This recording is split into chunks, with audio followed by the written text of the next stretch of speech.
It is the final month of men's college basketball here in the Orange Empire Conference, and it kicks off with a good one tonight as second place Riverside City College gets set to host the Chargers of Cypress. A happy hump day here at Wheelock Gym on the campus of RCC. I'm Christian Miles, pleased to be joined by Nick Rice. Nick, 5 games left in the OEC campaign. Riverside enjoying a great campaign. However, the Tigers know all too well how tough it is to beat Cypress, especially here on their home floor. Yeah, it required a late 3 to clank off the rim for them to beat the Chargers. And despite Cypress going just 4-7 in conference play to start this year, Cypress has been a tough out for just about everybody. They have hung in 5 one-possession games this year. Cypress has taken just about everybody to the wire, and sometimes it just takes, as Cypress has begun to gather some momentum, it takes just one win to spark your confidence going forward in the year. Maybe tonight's the night that they could do that. Certainly will be tough. Yeah, the Riverside team, speaking of confidence, not lacking any of it right now and coming off a thumping of Orange Coast College on Friday, 96-77. That was their 4th consecutive, and it pushes them up into the 2nd spot, ranked 16 in the state, 10-1 in conference play, 15-8 overall. It's been tough sledding so far for Cypress, just 4 wins and 7 defeats. But I tell you what, their 4th was a big one last week when they managed to take care of business following 2 consecutive defeats with a big win at the expense of 3rd-ranked Fullerton, 57-50. So indeed a team that's seen defensive improvement here, Nick, but probably a little bit more confident than their record might indicate. Yeah, certainly it's a matchup of 2 clubs that are looking very, very good, but in the brutal Orange Empire Conference, unless you're the best of the best, it's very difficult to win in this league. And in the SCFA, given that Riverside right now, highly touted club, 16th ranked in the state, but unless they keep racking up the wins down the stretch, they could be out of the playoffs altogether. They're right now just nipping on the heels of the 9th spot in the South, so they've got to keep this win streak going to advance to the postseason. So Riverside City College taking on Cypress, who come in 13-10 overall. A little bit of a gulf between these two, but Riverside City College priding themselves really in the mold of their head coach. Phil Matthews says it's all about team defense. He likes to play a lot of his players. In fact, gets a lot of minutes out of all 12. We'll see what's in store. It will be Cypress in black and yellow, and the Tigers of RCC winning the tip in white. And we will see a lot of this young man, the freshman guard from Riverside's North High School, Melvin Walker, who will call all the shots today for the Tigers, who are looking for their 8th win in 11 home games here at Wheelock Gymnasium.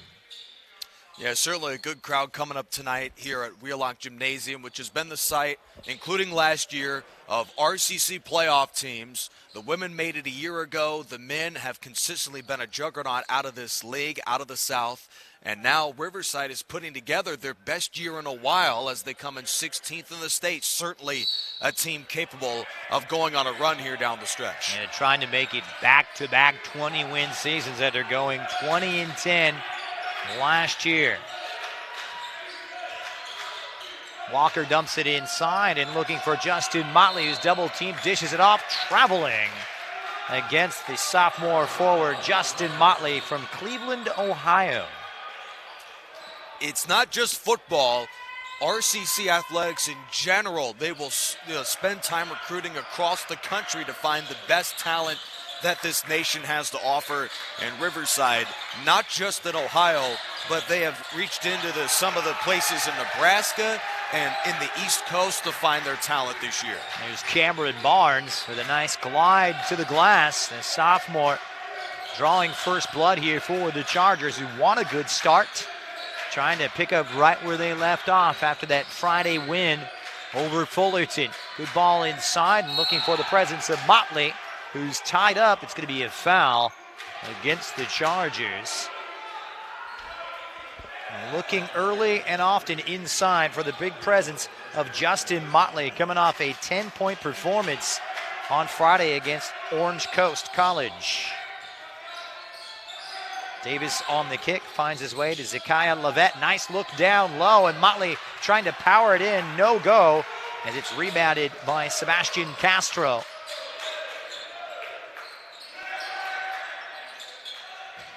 Here's Caden Headington showing off his range, and right off the bat, Tigers want to talk things over. Not the best of starts for them. A 5-0 lead here, and you couldn't have scripted a better beginning for the visitors. Yeah, certainly an impressive start for the Chargers, shooting well and defending the rim as well. Additionally, that'll be a question going forward in this game. But as we've got a timeout, I'd like to congratulate, all the folks here that make not just these broadcasts possible, but the product that Riverside City College puts on the playing field. Nico Della Valle, Jim Wooldridge, and all the folks in the athletic department for creating such an incredible athletics atmosphere. The fans have loved it, and why wouldn't they? The football team just won a national championship. The basketball team just advanced to the Sweet 16 last year for men, and this year the basketball team's looking very good as well. Water polo, they're in the mix, as is baseball for conference championships this season. RCC athletics is as good as it gets, and the basketball team's on full display tonight. Indeed, a good time to be a Tiger. Coming into the game is Edwin Collins, the number 12, but this is Xavier Ford. Can't get that one to go, and good offensive rebound that time from Motley, who's fouled as he brings it down. Second team foul already for the Chargers. Motley, yet another one of those athletic bigs that Philip Matthews recruits. Can rebound, can also maybe not stretch the floor, but can athletically cover just about everybody inside the restricted area and the paint in general. Here's Motley at the top. Edwin Collins has just checked into the game. Nice little spin that time for Ford. This time from close range, he gets it to go, and the Tigers get their first bucket.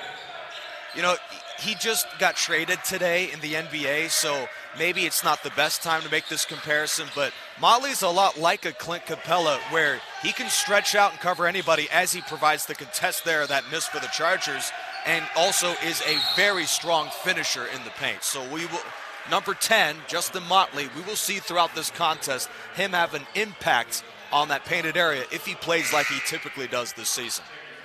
So a foul in the backcourt. Cameron Barnes, he'll take a seat on the bench and be replaced by number 10, Aaron Edison, the sophomore point guard.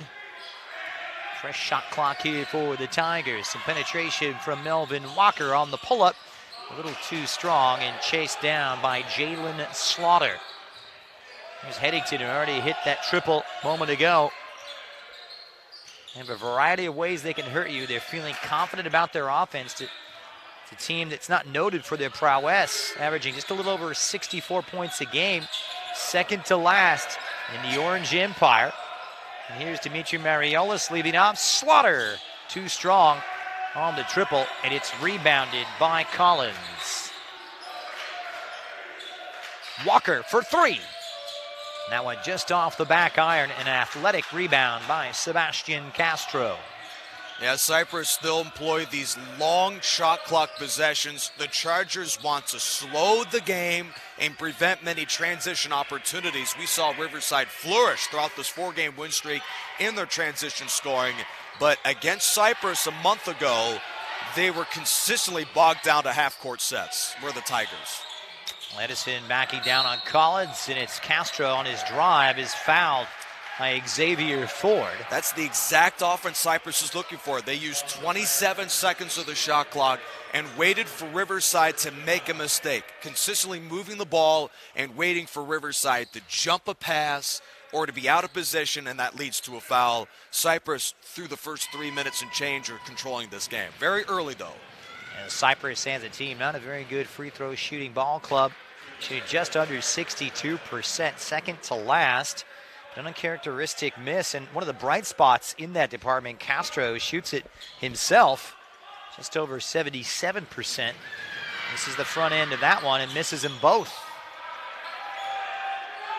Yeah, those are the type of misses at the foul line that have really hampered the Chargers this year. It's been one of the cautions for them. When they lose, it's because the offense is struggling to put away teams. And Eddington going all the way, tied up on the jump ball. The possession arrow favoring Cypress. Yeah, the Chargers never really let Riverside get away back on January 8th when they played in the LA area. And RCC won the game by 2, but the Chargers never let Riverside lead by more than 8 in that contest. And it was due to these half-court sets. You see, they've got 16 to shoot, and they're going to use every second of that shot clock to set up their offense. Disciplined outfit who like to run their O. Here's Dimitri Mariolis. His man defense not leaving much. Headington with 3 to shoot on the kick. Castro hoists one up. Great defense here, suffocating from the Tigers. That reaction was due to the fact I thought for a second one of the Tigers touched the ball on the out of bounds, but Riverside keeps possession. But that was some incredible defense that time for RCC. And it goes to show this is why they're ranked 16th in the state. When their shot isn't falling, they can translate their wins on the other end of the floor. Now lead it for Davis. Soft little pull up and didn't use the backboard, and it shows. Rebounded by Castro. Keith Turner checking in. Here he is, wearing the number 15 in black. A little jab step to the right, goes off the window, too strong. And rebounded by Amir Davis, who wants to run. Goes straight to the glass and in. Good aggressive play from the freshman from Killeen, Texas. Yeah, Chargers aren't looking to foul to start this game. They want to save some of those fouls for later on in the first half as they let them drive easily. Bad pass. Another turnover. Davis locating Ford up and under and put in and one for Edwin Collins on a lovely feed that time from Davis. Yeah, well, the Chargers had a great game plan, and you could tell that they are really listening and they're employing the slow, late shot clock offense of head coach Drew Alhadef. But, I mean, the last couple of possessions, and the Chargers, whether it's the RCC length or they just are getting a little frustrated early in the game, they got out of their offense, and that cost them. RCC's got a chance to add to their lead. Collins looking to complete the three-point play, and it's a 6-0 run here after Cypress jumped out to a 5-0 beginning, but it's all gone wrong. And the Tigers got a quick talking to from Philip Matthews, and this is a guy, Philip Matthews, who's been there and done that. 45 years of coaching at the high school as well as the college level. He's won over 500 games. He didn't like what he saw, and he was quick to make those adjustments.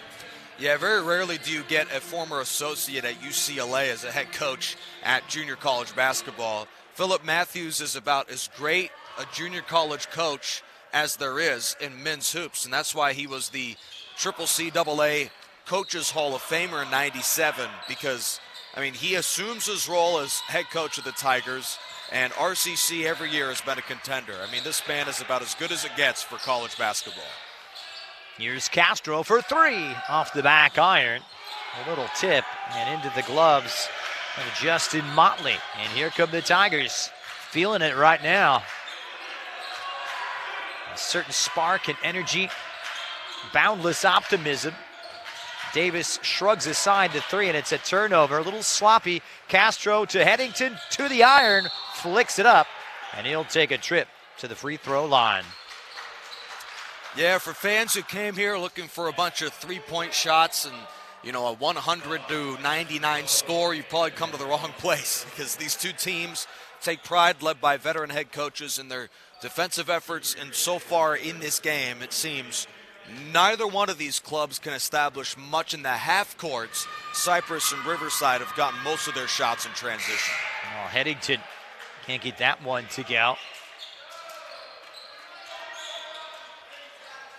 It's a pretty pivotal matchup. You know, it's Cypress comes in 4-7 of the conference, but they've hung close against just about everybody in the league. And with Riverside nipping on the heels of Santiago Canyon, they really cannot afford to lose to these teams that they should win on paper. Well, that will halt the run for RCC as Headington gets the second of the 2 to drop. Already with 3 turnovers for the Tigers. Want to tidy things up, take better care of that ball.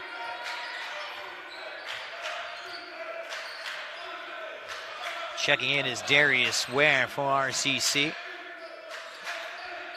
Wearing the number 24 in white, putting it on the floor, and also coming in, Zakiah Lovett gets it to drop.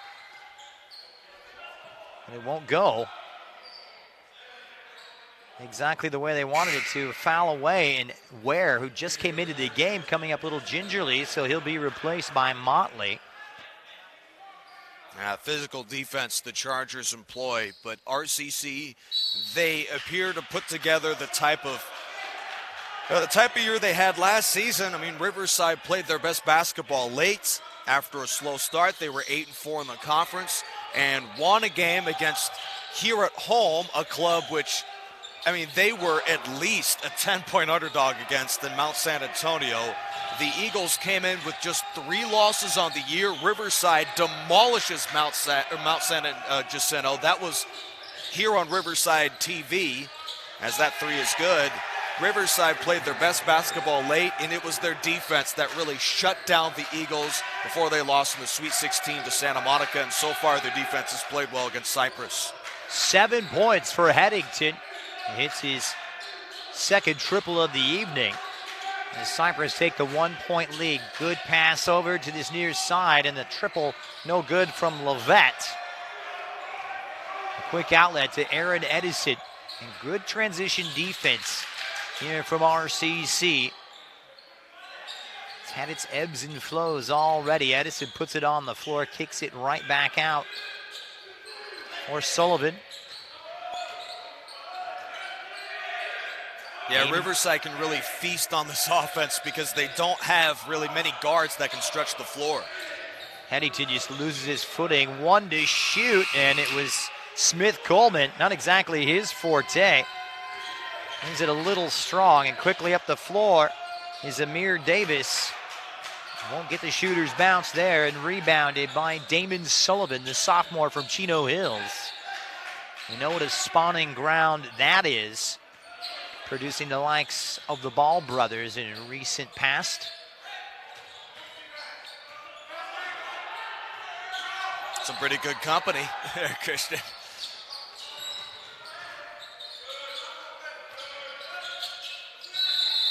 You know, sometimes, Christian. Shot clock was a malfunction with the shot clock here, and this is why it's been stopped. And you're looking up, and it was locked on 30 here, and they want to get things sorted out before we go any farther. Right, yeah, it seemed a little weird. But sometimes, you know, Christian, some of your research, I don't know where you get some of this information from, man. It's really called, impressive. It's called geeking out, my friend. Oh, yes, it sure is. A lot of time spent in front of the screen. So, timeout on the floor. They'll talk things over. 11:57 remaining in this one, and the Chargers reclaim the lead as the referees will sort it out at the scorer's table and try and get our clock all squared away here. But, you know, it's been a little bit of good, a little bit of bad for both of these two. Yeah, certainly, as mentioned in the open, you know, the transition offense is where Cypress could keep this game close. And then when they can't take advantage of, you know, fast break opportunities, just using the shot clock to get, you know, the best possession, because Cypress, against the conference, they have been next to last in three-point shooting, last in scoring. So they aren't going to beat you in the half court. They have small guards that don't exactly threaten you from outside. It's a lot of the way that Cypress has won games this year is a lot of ball movement, and I believe that Riverside, they only won by 2 last time, but they're confident that they could really roll this Chargers club if they get the sort of defensive effort they're capable of, because 1 through 5, that defense is very, very athletic, forcing Cypress to really beat you in the ball movement game. They can't beat them off the dribble, at least as we've seen early. Now the Tigers have won the last 2, as Nick just mentioned. It was a nail-biter early last month at Cypress, and RCC got 2 late free throws from Edwin Collins. Chance on a putback layup for Cypress, but they couldn't get it to go, and it was the Tigers with a 2-point win, and that came, of course, nearly a year after their 4-point win at Cypress last season. However, the Chargers do have that little feather in their cap. They know what it's like to win here at Wheelock, putting together a very impressive 15-point victory last January. So we shall see how the chips fall tonight, but all in all, not that impressive of shooting here early, Nick. 33% from the field for the Chargers on 3 of 9. Likewise here for Riverside on 4 of 12, who have yet to hit one from beyond the arc. Yeah, it was a back-and-forth game against Cypress last month, and it probably will be about the same in this game because neither club really has been able to shoot well in this first half. It was a quick catch and shoot as one was left on the shot clock, and it was Edison who had to hoist it up. He got a foul away from the ball. It's going to go against RCC. Yeah, Riverside 15 turnovers against the Chargers last month. So this is where Cypress can beat you. You know, Riverside's got to do a better job of not beating themselves in this game. Because they're shooting better than the Chargers and having a pretty solid game plan right now, frustrating that Cypress offense. Turnover from Motley. Here's Headington, who's had the hot hand, leading all scorers so far. Gonna put it on the floor now. Less than 10 to shoot. Hoisted up. Edison. Southpaw triple is good. And Cypress extend the lead by 4. Yeah, Zakiah Lovey, I'm sure he'll give him that long three-point shot the entire game. That may be one of the few times the Chargers can stretch the floor like that, but Riverside playing well in the man-to-man press defense to start this game. Ford shut down on the drive. Lovett. 7 to shoot, and another turnover. Davis has it intercepted. Here's Castro all the way to the rim, and he's stripped.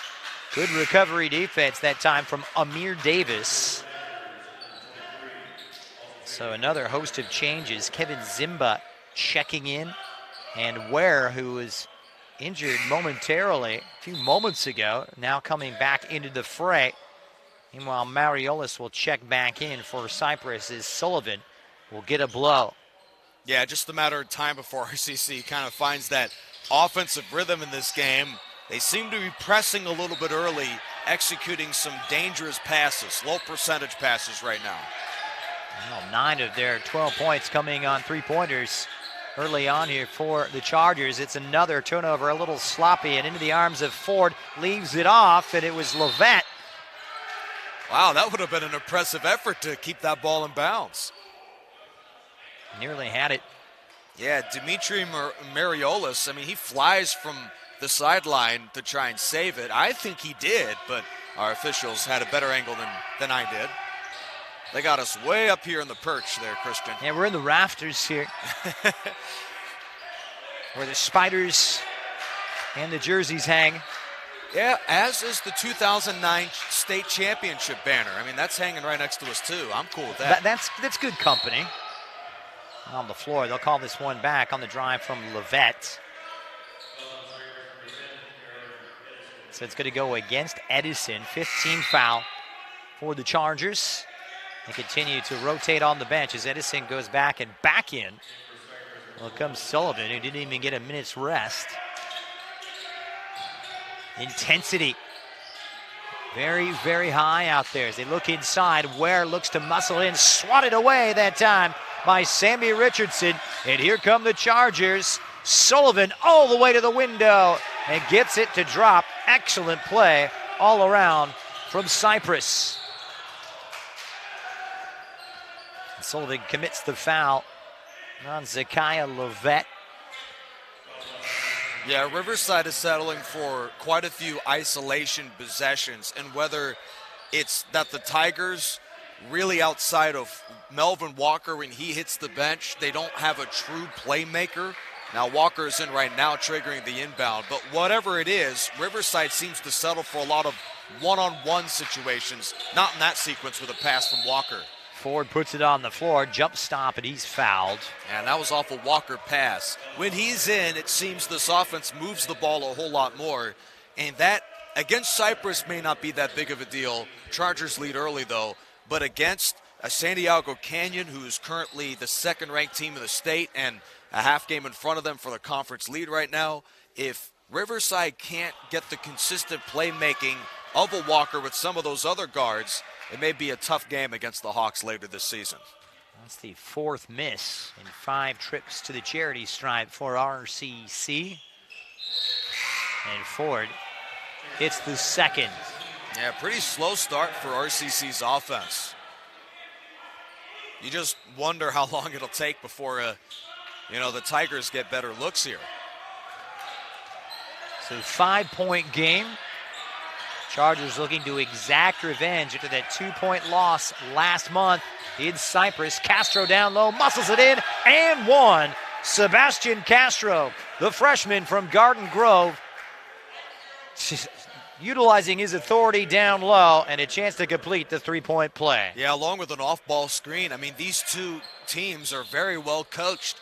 And the Chargers have been in quite a few games this year. They've been on the wrong end of it. In fact, 2 games, including the Riverside game, where they've lost at the horn. I mean, they had a 3-pointer bounce off by Aaron Anderson against Riverside.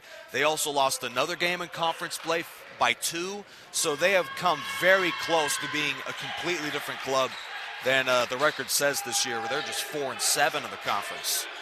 Midway through the first half. Biggest lead of the game here for Cypress, up by 8. Riverside trying to get their offense to click. 4 of 14 from the field. The Tigers putting it on the floor is Walker, and he leaves it too strong. They're not getting it to go. Yeah, it was a good decisive move on the part of Walker. He's trying to create some offense for his teammates as well. But Riverside is doing a lot of standing around, which is forcing Walker to, create his own shot himself. Looking inside for Keith Turner, who's tied up, and the possession arrow will favor Riverside, so they'll get it back with 8:49. Melvin Walker is with active hands. He forced that turnover, and to me, he looks like maybe the best guard on the floor in this half. He's creating offense for others. He has done a great job of, playing within the offense.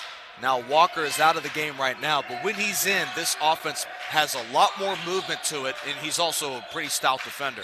There's a skip pass. Edward Collins drives baseline, and it's going to be a foul against Keith Turner.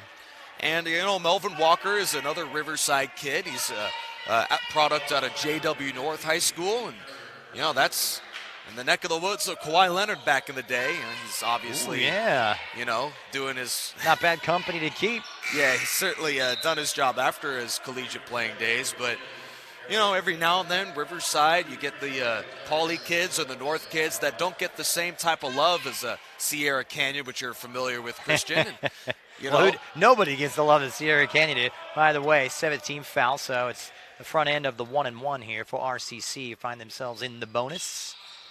But, it's Riverside's not Los Angeles, so you sometimes get kind of lost in the recruiting battle with some of those other schools. But to me, Riverside produces every bit as good talent as anybody else. In fact, the entire starting lineup of sophomores last year for Philip Matthews of RCC, they're playing NCAA basketball now, including a Fresno State and a San Jose State kid. So Riverside consistently...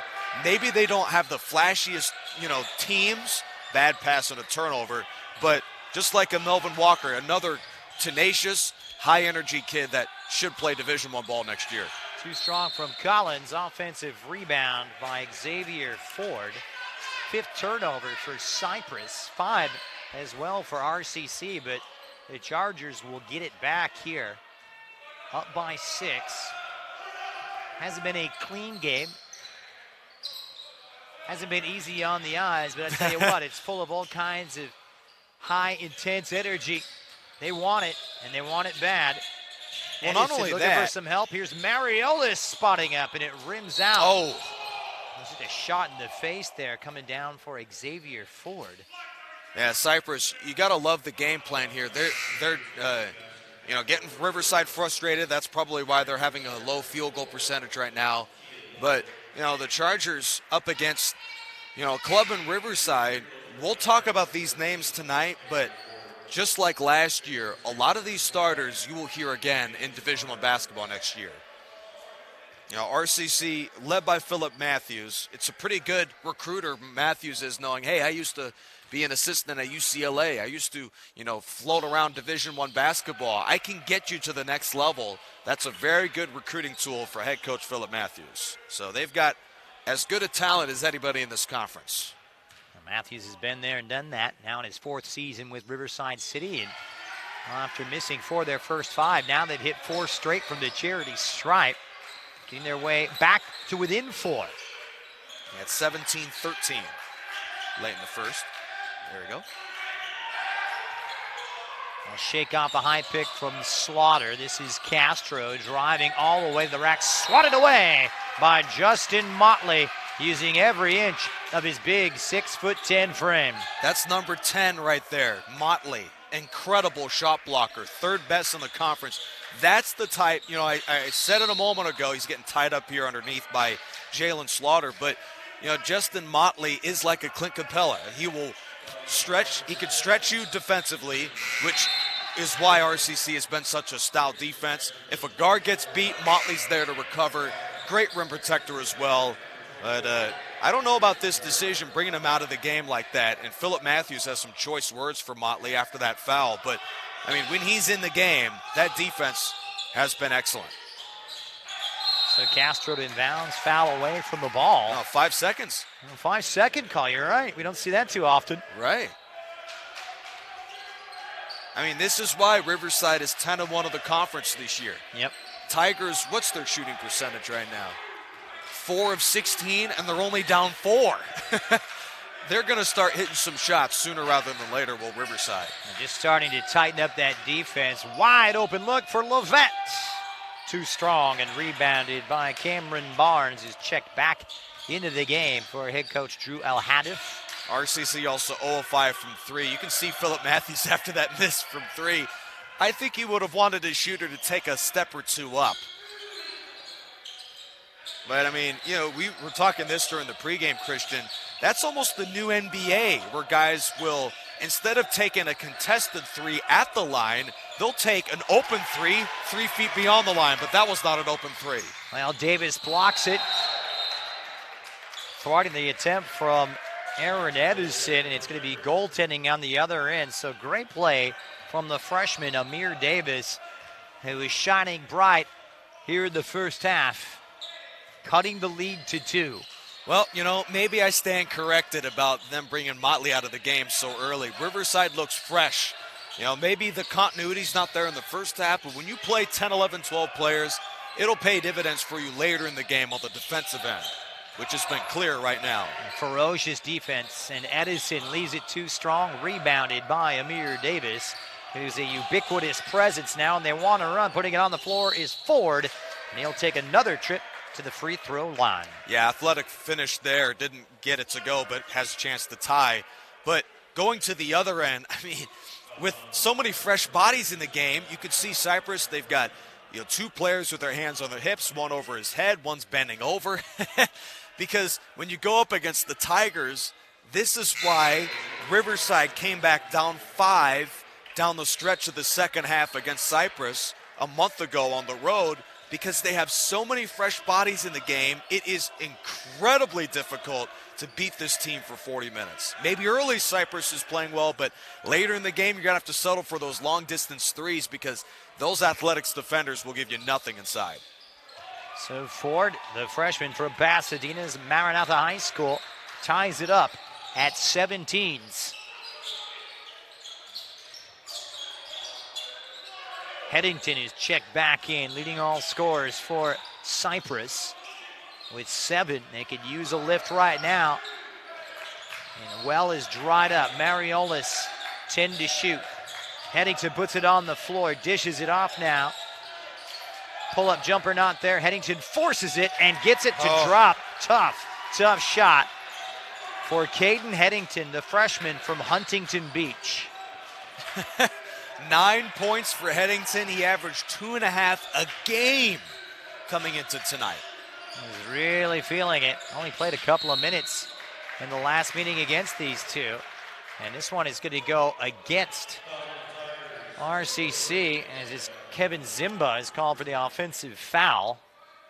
16th foul against the Tigers. Yeah, as for the head coach, Drew Al-Hadif of Cypress, he also is one of the best coaches in school history. The Chargers a couple years ago made the playoffs for the first time in 20 years under his watch. And, the Chargers have always just been kind of that other team with the Orange Empire Conference. A win today would be a huge statement for them in this league. Quick first step from Cameron Barnes, taking matters into his own hands, and he's fouled by Xavier Ford. Yeah, a lot of isolation offense right now for Cypress. And, the Chargers with a 2-point lead throughout the course of this game, that'll exhaust you, as an offense. A lot of, late shot clock dribbling and isolation. Right now, Cypress is shooting well, but you can't rely on that for 40 minutes. Drew Alhadoff will certainly have some discussions for his club at halftime. So Barnes will step to the charity stripe. And they'll get it to drop. They're in the bonus now with the 7th team foul against RCC. And Barnes, a 68% free throw shooter, trying to turn things around here. And he'll get that to go. Even though Cypress is 6th in the conference, with a win against Riverside and maybe 1 or 2 more, they could start thinking about maybe playing in a playoff game. You've got to get to that 15 or 16 win total to have a chance. Right now, Cypress is at 13 wins with 5 games to go. Here's Zimba on the kick. Lovett, it just rims out. Offensive rebound is Collins skies for it. Tries to muscle it in. Davis can't get it to go. And they'll get another possession out of this. They really hit the glass hard, RCC. And traveling against Edwin Collins, but this offensive rebounding team, no one does it better in the Orange Empire Conference than the Tigers, who average 12 per contest. Yeah, Philip Rivers. He has made an appearance today. Philip Matthews, he is just irate, and I don't blame him because, they had struggled against this very long Cypress club to win on the glass. They did so twice, and they didn't get a shot up afterwards. That's sloppy offense. Now Barnes skied for that one, fouled after the shot. So it's going to go against Xavier Ford. Yeah, Ford has to watch it here. Well, just his 2nd personal. The Chargers are in attendance tonight, so he's still a Charger, Philip Rivers. I don't know for how much longer. I see where you're going with that. I mean, he's losing days on right now, Philip Matthews is, because, this has just been a brutal first half for the Tigers by his standards. I mean, they just don't look quite as sharp, and over the course of a year, any team, even the Warriors of a couple of years ago, they'll have an off night, and it's been kind of that way for Riverside so far. So Barnes will step up and gets him to drop. Solid from the free throw line. But it's when you win games like this where you shoot 20%, you get a bunch of turnovers you don't usually have. When you win games like this, that can help turn a good team into a championship team. We'll see if they can manage this comeback down 6. Under 4, great look down low, but it's Collins who won't get it to drop. Gets another rebound and sticks it right back. And good persistence from the freshman, Edwin Collins, who leads this team in scoring. Just over 11.5 a game. Yeah, heads up play from Davis to provide that play. And one for Cameron Barnes, who throws it up with the right hand. And he is single-handedly keeping Cypress out in front. Yeah, Castro hasn't really done anything. I don't even think he's played tonight. 32, has he played? But nevertheless, Barnes has taken over the scoring load for Cypress tonight, and it's been great to watch, at least in the first half. The sophomore from Hesperia. Not the best of performances, misses that one. Still up by 6. Barnes coming off a 9-point night, but 2 for 7 from the field in that win against Fullerton. But he was the hero getting that putback with just over a minute left. They gave them a 4-point lead late, and they saw it out.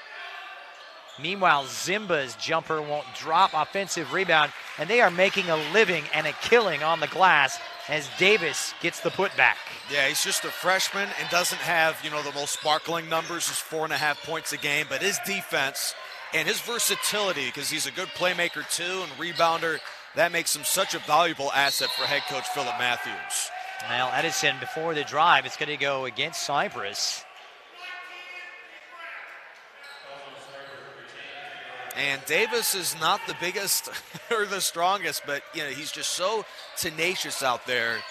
I mean, he's not a walker in terms of his passing from the point guard spot, but he is a very solid playmaker. Collins for 3.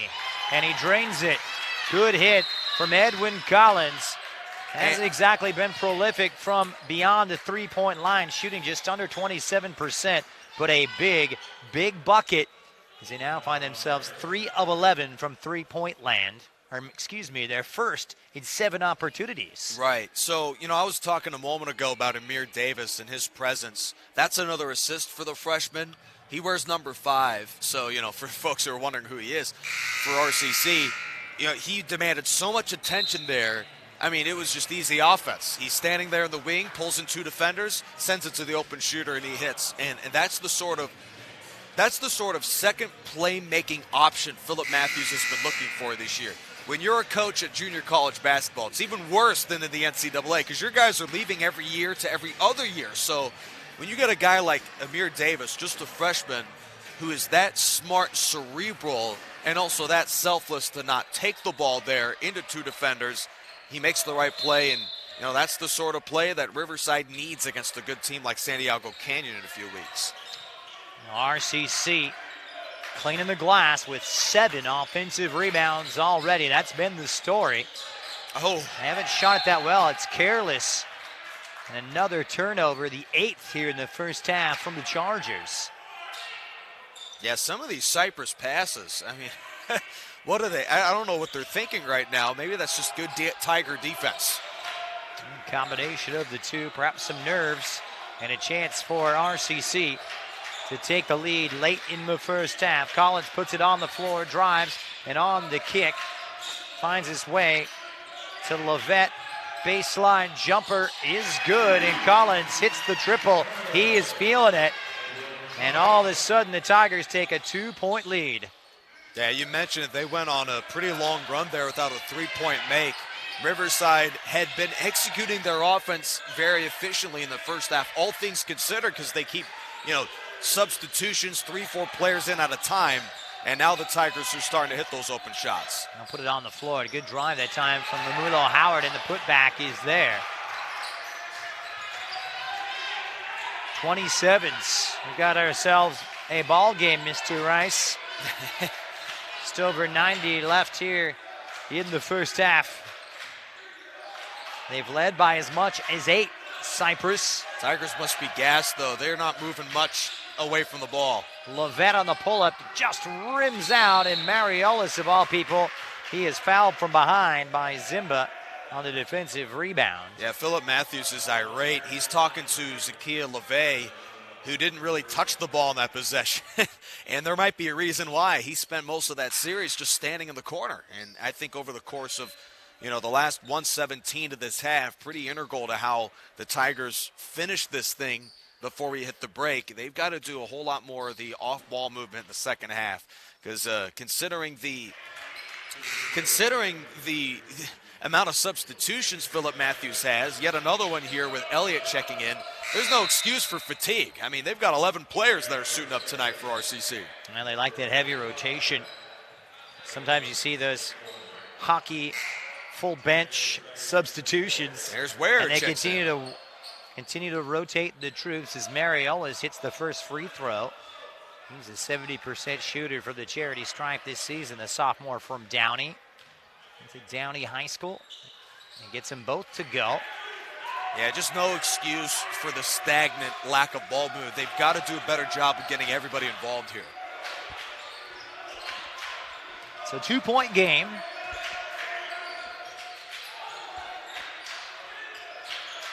Well, most of this staying with that man. Collins on the spin. The turnaround jumper won't drop. Yeah, it's a scrap down low. It's going to be a kick ball it's just against more, RCC.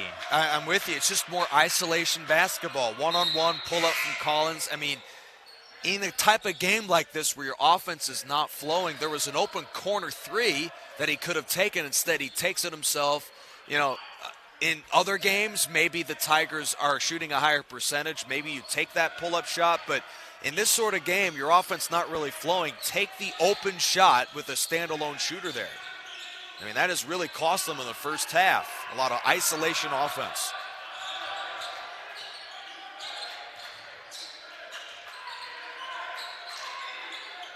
Howard, who's been quiet.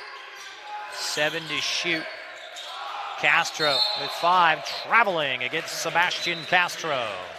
Well, at least their defense has picked up the slack. I mean, through 26 seconds of that shot clock, they just had a masterful defensive effort to the Tigers. I mean, Cypress, 4 to shoot. You have a guard standing 5 feet beyond the line. I mean, they just couldn't get anything going on that series. Good defense. The shot clock is off for Riverside City College. And looking to go into halftime with potentially a 1-point lead, or at least on a positive note. On the hold here, Walker. Shot clock and game clock down to 5.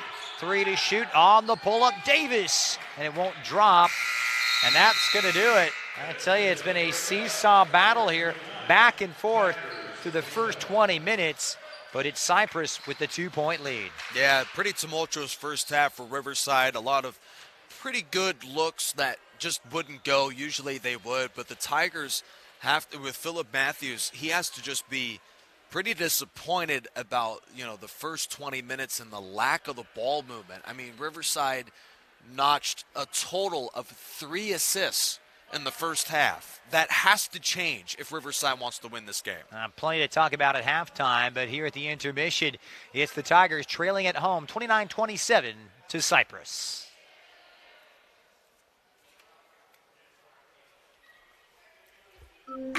Hey, sweetie. What did you learn in school today? I learned that the 2020 census counts everyone in the U.S. Where there are more people, there are more needs for things like roads, schools, and hospitals. I learned that billions in funding goes to communities like ours because of the census. I learned that the Census Bureau collects data about communities in all states and territories of the U.S. Statistics in Schools offers free educational materials powered by census data. Learn more at census.gov/schools. The City of Riverside's 311 app lets you stay more connected than ever. Riverside's 311 app allows you to submit service requests like graffiti, code violations, potholes, and more. You can also check on any past requests you've submitted, pay your utility bill, and review current press releases, articles, and social media. Download the Riverside 311 app today from your app store or at riversideca.gov/apps. My grandma always says everyone counts, and everyone who lives with us is special. Like my aunt, who took me on my first bus ride to the library, or my older cousin, who walked me to my first day of school, even my mom's friend and her baby who live with us. The census informs funding for schools, roads, healthcare, and more. So count everyone in your home, including all children on the 2020 census. It's your chance to help them for the next 10 years. You can respond online, by phone, or by mail. Shape your future. Start here. Learn more at 2020census.gov. The Community Police Review Commission was created to promote public confidence in the professionalism and accountability of the City of Riverside's Police Department. The commission consists of an all-civilian panel of members from across the city. The commission's roles include advising the mayor and city council on all police relations issues, reviewing and investigating officer-involved deaths, receiving complaints, and conducting hearings on misconduct against sworn Riverside police officers, making policy suggestions, and bringing community concerns to the attention of the Riverside Police Department. If you're interested in learning more about how you can serve or for information on the commission, visit riversideca.gov/CPRC. What is the 2020 census? Every 10 years, the census records everyone living in this country. It's written in the Constitution and comes in a questionnaire that counts everyone who lives at your address on April 1st. The data can be used to inform funding for services like fire stations, schools, clinics, and representation that affect your community. How will 2020 census data be used? Where there are more people, there are more needs for public services. That's why the census is used by the government to inform funding decisions each year. But that's not all. It's also used by nonprofits to inform services, by businesses to create jobs, and even by students for school projects. Understanding how the population changes helps us shape communities across the country for the better. How does the 2020 census affect representation? There are 435 seats in the House of Representatives. These get distributed to the 50 states by population. and an accurate census response helps your state get the right amount of seats. States with smaller populations get at least one, while states with larger populations might get more.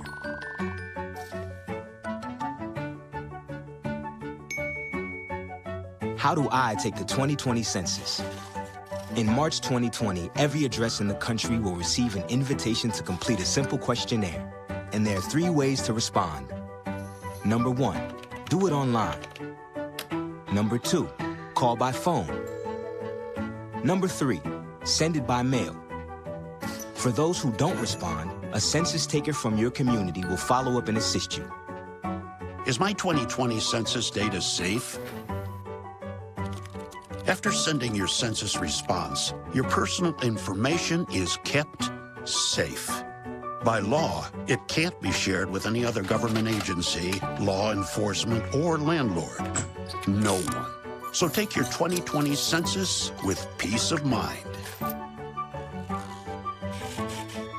Shape your future. Start here. Visit 2020census.gov.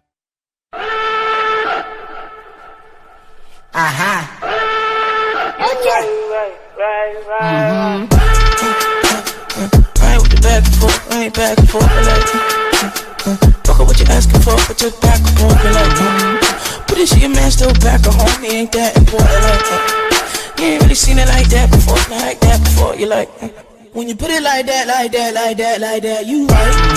I'm about to have to backtrack, back on fact, you right. Riverside on 212, Riverside! Here in California, citrus is a part of our lives every day. But what if it all just disappeared? A devastating plant disease called Huanglongbing, or HLB, spread by the Asian citrus psyllid, is fatal for citrus trees, and it might be found in your own backyard. That's why it's important that we all do our part to keep California citrus safe. Don't let California citrus disappear. Visit CaliforniaCitrusThreat.org to learn more. El censo cuenta a todos los que vivimos en este país, incluyendo aquellos que no pensarías que también cuentan. ¿Una persona en el hospital? Sí, cuenta. Los García y los Álvarez que comparten la misma casa? Sí, todos cuentan. El primo Luis que está viviendo en el garaje de Pedro? También cuenta. El censo cuenta a todos para que a todos nos vaya mejor.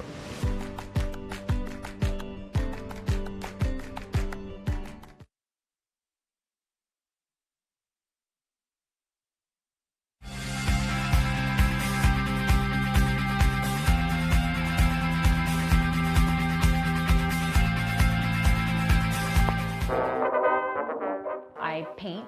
I do a lot of portraits and a lot of florals. Leather, wood, cars, metal, I can't pick a favorite. So I'll go work on another project and I'll move over here, move over there, and I do have many things happening. And eventually I finish. I think for me it's creating anything. I just have to be creating something.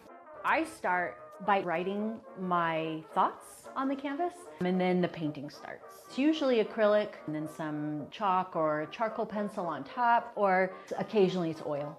Definitely inspiration comes from travel, nature, and I think sometimes even reference images.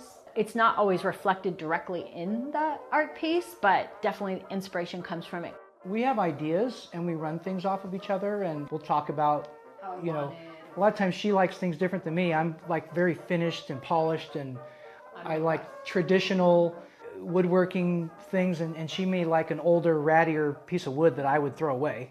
I love Riverside primarily for all the historical preservation. We knew this was where we wanted to be, just had to find the right spot. Just having the space that this house has for us creatively has really helped us as creatives, because gives us space to do our thing. He has that whole basement. I love my studio because of the lighting and just the inspiration, because I have nature right outside of my windows. So it's really, I think, important sometimes as creative people to be in an environment every day that brings you inspiration.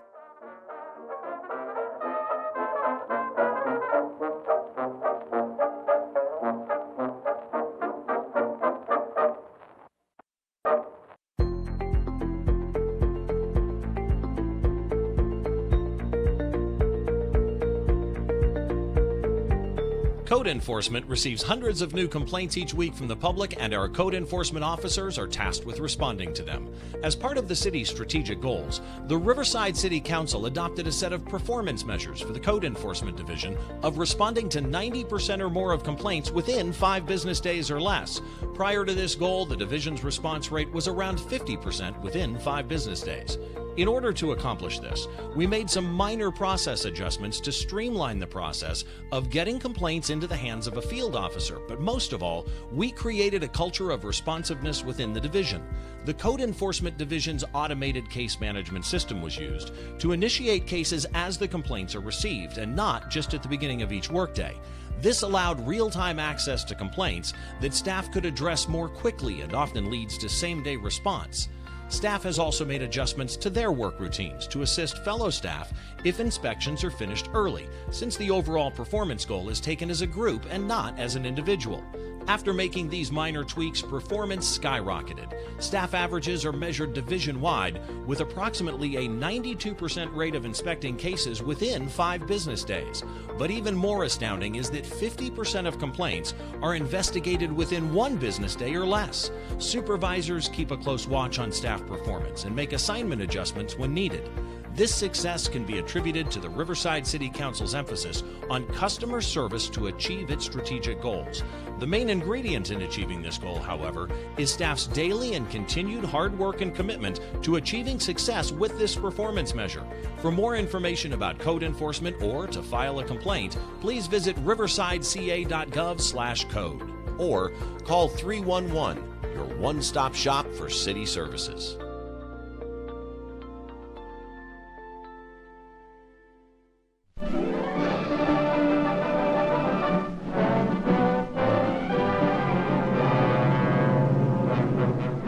General Dwight D. Eisenhower and his deputy commanders chart the liberation of a lost continent. Plan when and where the mighty armies of the United Nations will strike. Today, northern France is that battleground. More than 11,000 planes spearheading the attack.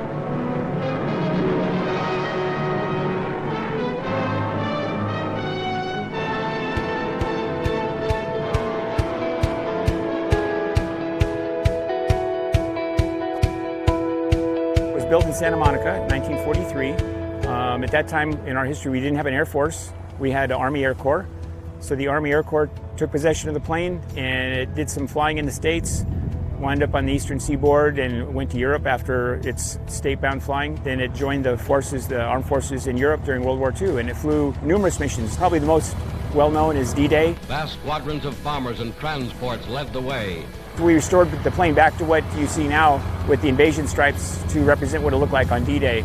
That's the black and white stripes on the fuselage and wings. Those were put on all the Allied aircraft as an easy way for the 18-year-old Allied gunners in the Channel to identify them. For the last 90 days, the D-Day doll has been honoring veterans and returned to Normandy, France, for the 75th anniversary of Normandy and the 70th anniversary of the Berlin Airlift and the Paris Air Show and Oshkosh International Air Show. It was epic. We had reenactors that we dropped over the original drop zones. And to know that 20-year-old young men went out that same door 75 years earlier, it's pretty emotional. History has a tendency to repeat itself. And if we keep educating these younger generations and letting them know what happened and what these types of airplanes did and the veterans that were associated with it, the sacrifices that they did, we hope that history won't repeat itself.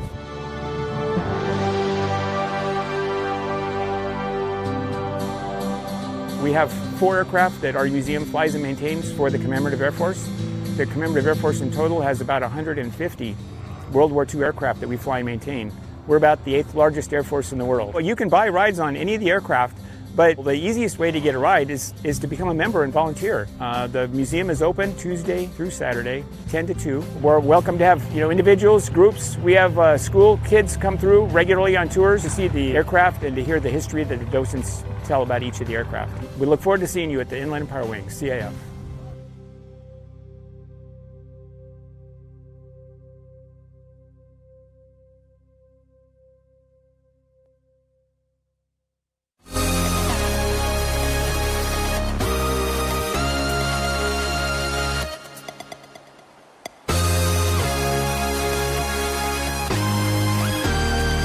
2019 STEM Pull Academy will take place the week of July 22nd to July 26th. Students will explore amazing places and learn from some of Riverside's top engineers about principles and practices of the water and energy industry.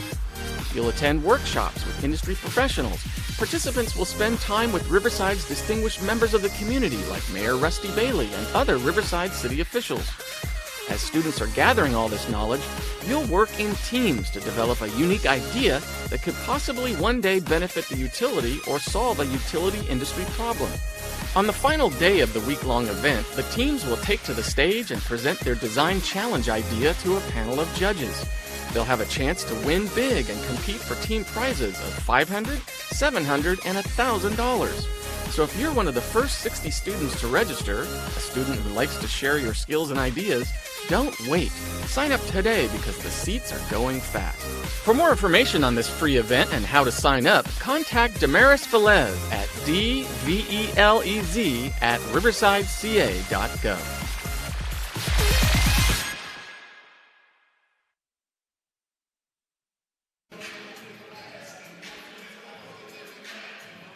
And welcome back to Wheelock Gymnasium here on the campus of Riverside City College. Another great night. Happy Hump Night to you. Christian Miles alongside Nick Rice. We've got a good one here between the visiting Chargers and the Tigers. It was a great start here from the Chargers, Nick, storming out to a 5-point lead and kind of a seesaw battle from there on out. You know, every now and then going to work on Hump Day, it wasn't all that easy, you know. You're halfway there, buddy. Yeah, it's halfway there for these guys as well, because conference play just gets interesting now because Riverside, looking at the conference standings, even though they're slated in the second spot, they could fall behind to as far down as the 4 spot by the end of next week. So this game is pivotal to them keeping afloat. They're just a half game behind first, but they're only 2 games in front of 4th and 3rd. With Saddleback leading that way. Yeah, Cypress starting us off, traveling against Caden Headington. So 5 places between these 2 ball clubs. Riverside coming in his second position, actually tied with Santiago Canyon with 10 wins and 1 defeat in Orange Empire Conference play. Cypress at 4-7, trying to make up some ground, as Nick was just mentioning. The postseason peeking its head just around the corner. Here's Walker on the drive, kicks it out for Davis, dumps it over. Motley is fouled, and we'll head to the free throw line. So now that we're talking about that, this is what, to my knowledge, you know, unless they changed it from last year, this is how the playoffs work. Both the North and the South advance 12 teams. 8 of those 12s have a first-round bye. Riverside right now, among the 12 teams to make the playoffs, they would be 9th. So they would be the first to have to play the opening round. And if the playoffs were to start today, they'd play 12 seed San Bernardino Valley. That's based off of the rankings from February 3rd, which is 2 days ago. So pretty up to date there. But Riverside, I mean, they've got a chance to play for a bye here if they win some games down the stretch.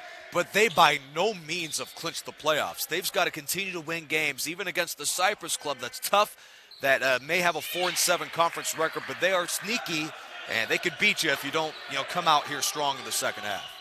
So Motley makes it 1 of 2.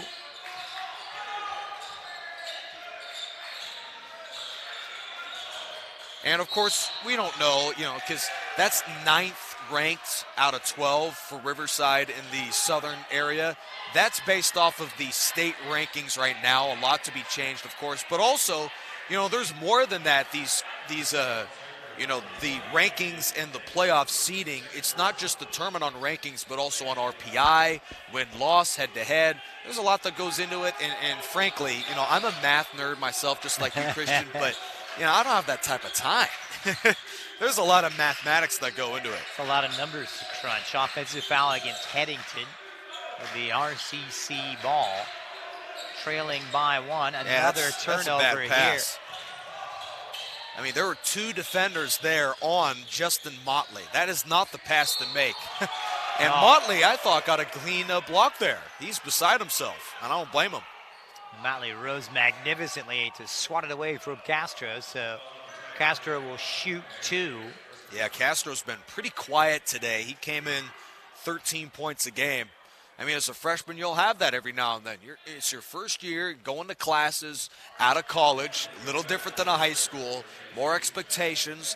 Now, this is your last-ditch effort this year and next year to kind of make an impression for an NCAA roster. And Castro, for as great as he's played this year, come out a little flat in the first half so far today. He struggled shooting. He struggled on Friday with those 13 points, but 4 for 13 from the field. And 1 of 4 so far today. Yeah, 3 for 7 from beyond the arc. And he struggled the last time these two met, even though he got into double figures. 3 for 10 from the field. Shot the free throws a little bit better than he did tonight as he misses both of those.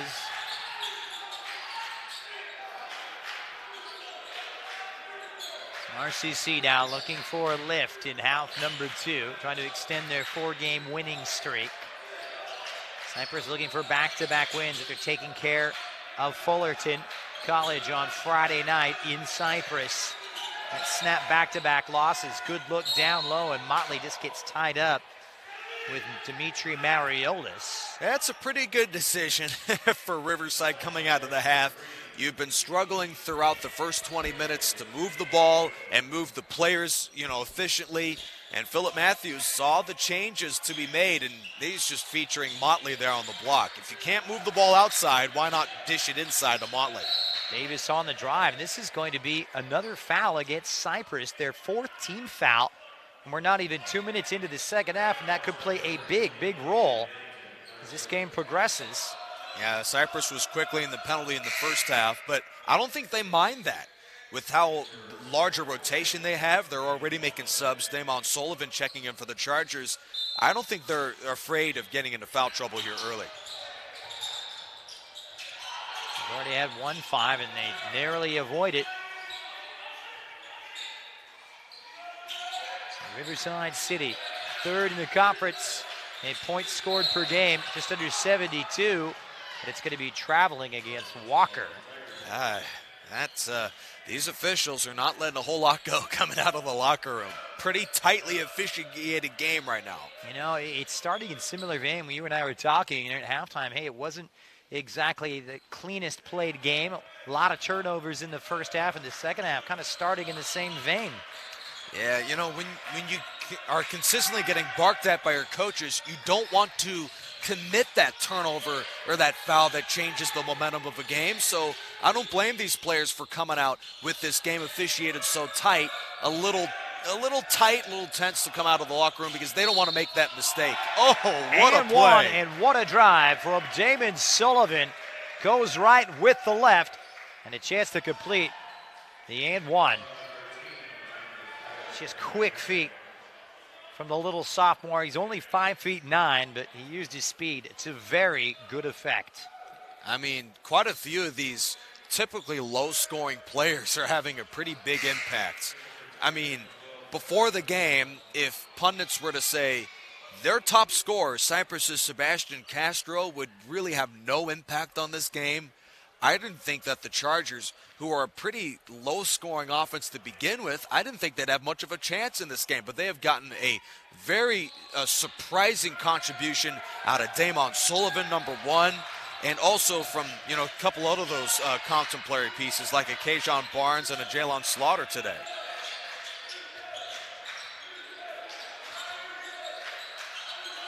Motley. RCC looking to get it going. Spotting up for 3 is Edwin Collins. It won't get it to drop. And is Motley there for the rebound, but he has it stolen away by Jalen Slaughter.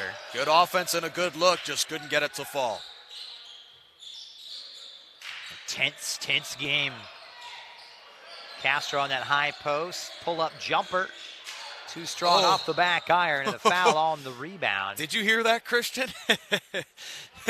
In the paint. Yeah, Cypress is not letting anything come easy. So the Chargers are playing like a team that's an underdog. They're going to make everything tough. Let's look at that replay right here. Battle for the loose ball. If they're not getting the loose ball, Cypress will not let you get the loose ball. I love that coaching. Chargers, they have the talent deficiency in this game, but no lack of heart. And plenty of hustle and work ethic. Seen a lot of it actually on both sides of the ball.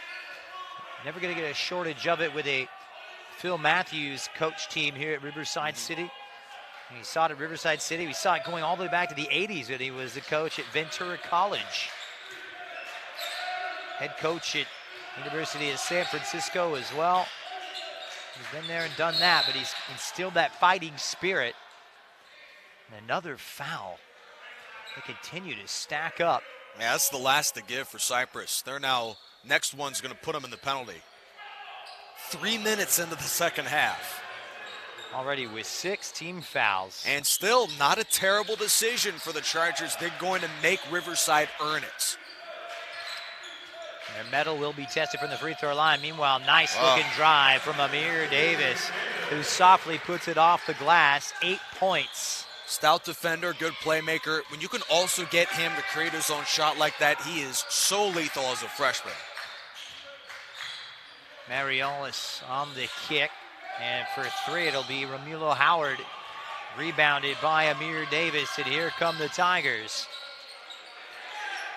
Yeah, he airballed that 3. It seems sometimes Cypress tonight, they're making the tough shots like the and ones, and they're missing the wide open ones. It's just been that sort of wacky night for the Chargers. On the kick this time, it's Walker for 3. And a pure stroke from Melvin Walker. And a big bucket there from the RCC guards, who gets his first point of the night.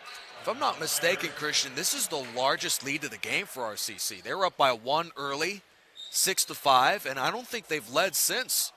So this has been an impressive game for the Chargers to grind it out, use most of the shot clock, and come out of the locker room. I mean, many would look at the team fouls number and get concerned, and it may start to become a concern. Headington's got, if I'm not mistaken, 3, and Barnes has got 3, and Castro with 3, so that will be a problem later in this game. But Cypress didn't want Riverside to take control from the floor, so they're going to foul and make you, earn those shots with contact. Well, it's Riverside City. Let's be honest. The rebounding has really been one of the key factors in this game, out-rebounding this Cypress Ball Club by 6 and giving them a matter of 9 more shots and 9 more attempts, and that's been the decisive factor here.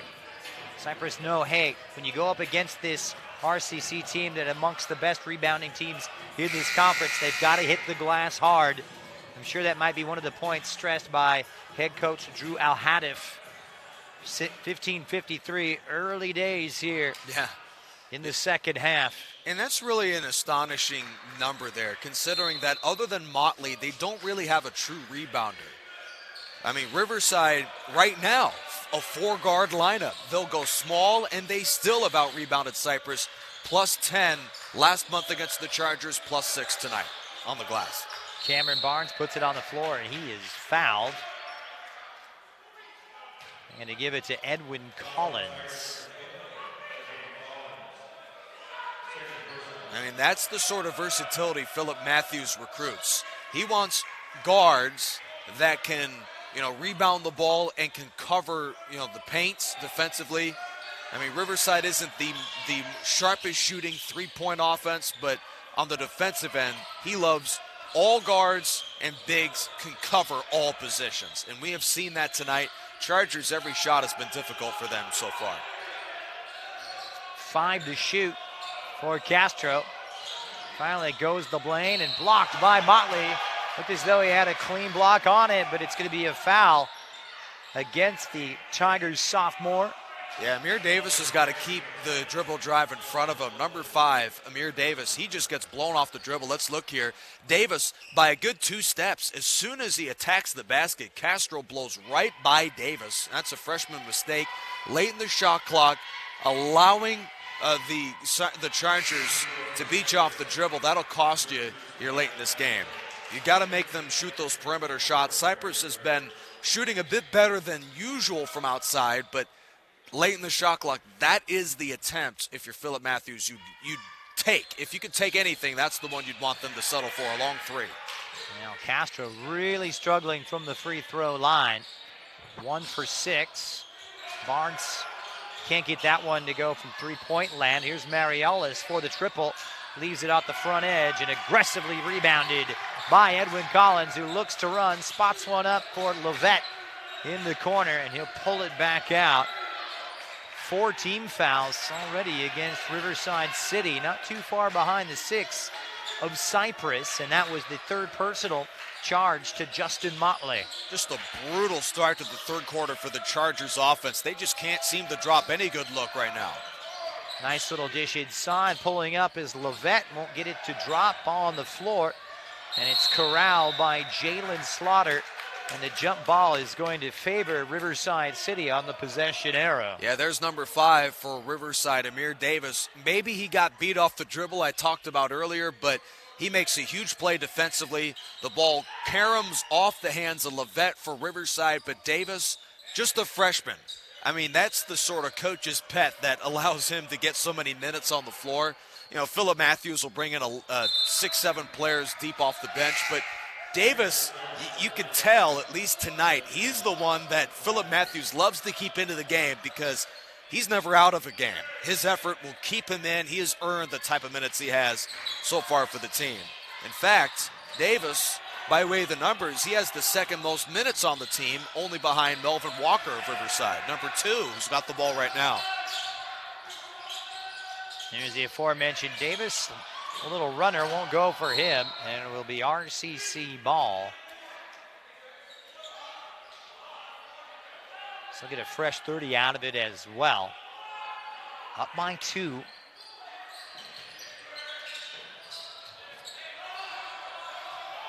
Here's Collins, who leads all scorers with 12 points on the evening. Really shouldering a lot of the burden here. Davis has been integral. And on the pull-up. A lot of isolation there on that series. No luck that time from Zakiah Levette. A chance for Cypress to reclaim the advantage. Here's Castro putting it on the floor, on the drive, rewarded. And they're going to give it to him on the continuation. So and 1 for Sebastian Castro.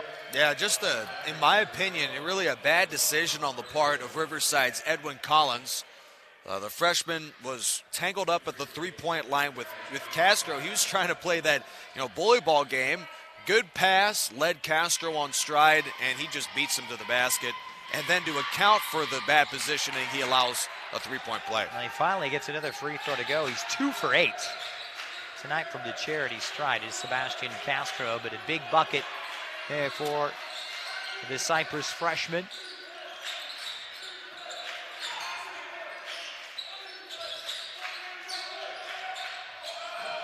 Levette won't get it to drop. Good offensive rebound from Ware, who's checked in. Wide open look here. Walker, Davis, great ball movement from the Tigers. But Riverside needs player movement against the Cypress zone. They'll skip pass over and find their way to Edwin Collins, and he gets the triple to drop. 15 points for Edwin Collins, the freshman from right here in Riverside. And he was the savior against Cypress a month ago, hitting those game-winning free throws against the Chargers on the road.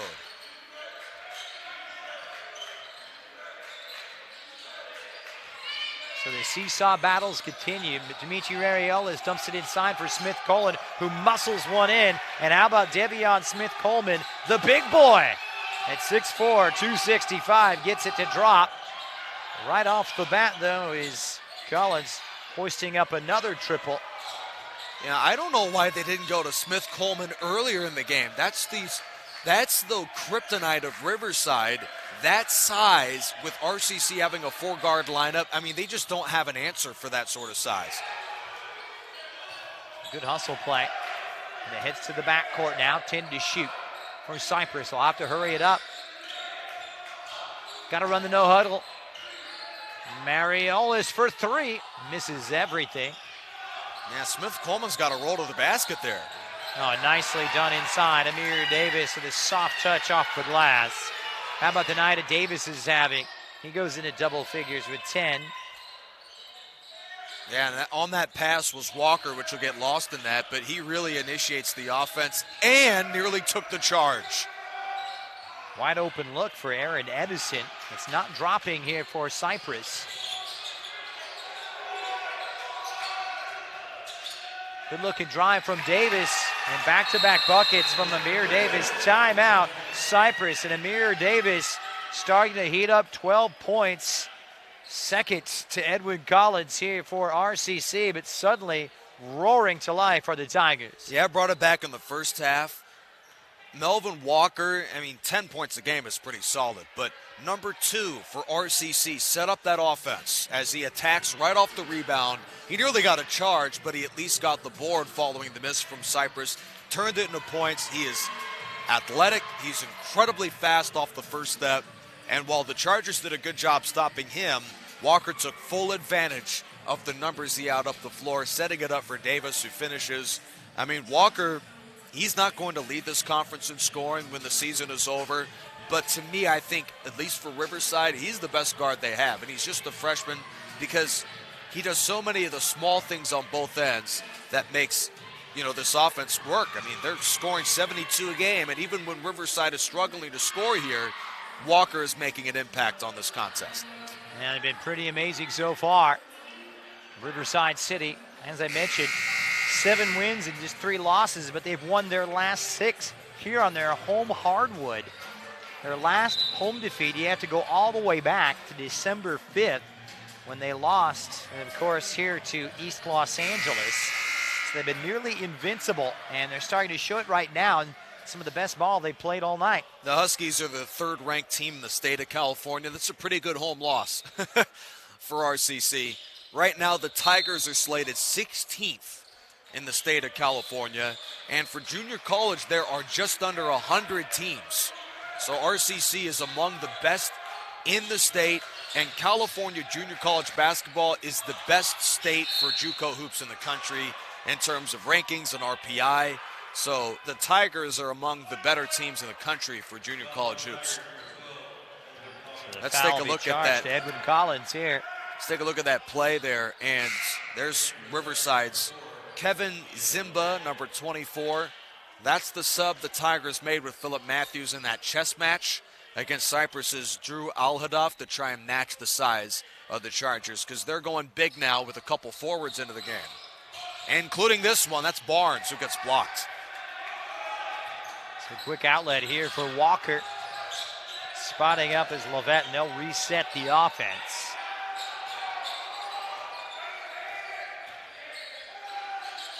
In need of something positive, or Cypress, they need a stop.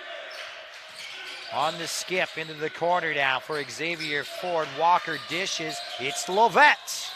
Leaves it off that front edge. And how about that athletic tip in that time from Kevin Zimba, the sophomore from Carnegie High School here in Riverside. Are we sure that Castro of Cypress didn't tip that in the opponent's basket? I'm not too sure about that. We'll see. But, I'm confused about the Chargers' game plan defensively as they switched into a zone. Almost excellent play from Slaughter there. But Cypress changed their defensive strategy into a zone at the half. And Riverside, for a team that doesn't move without the ball very well, they are flourishing, are the Tigers, with these good looks from distance. Now, there's a foul against Darius Ware of Riverside, number 24, but I'm not too sure about the change of game plan for the defensive side of Cypress coming out of the half, because not only are the Chargers fouling, but they also are giving up good looks from distance. The Tigers are more than capable of knocking down those shots. So 10 for 19 from the free throw line, just over 50%. Jalen Slaughter shooting 2. The man-to-man was working for you. If it ain't broke, don't fix it. But, I don't know there, Christian. That's why I'm not a basketball coach. And I'm up here talking in the rafters, up on the roof.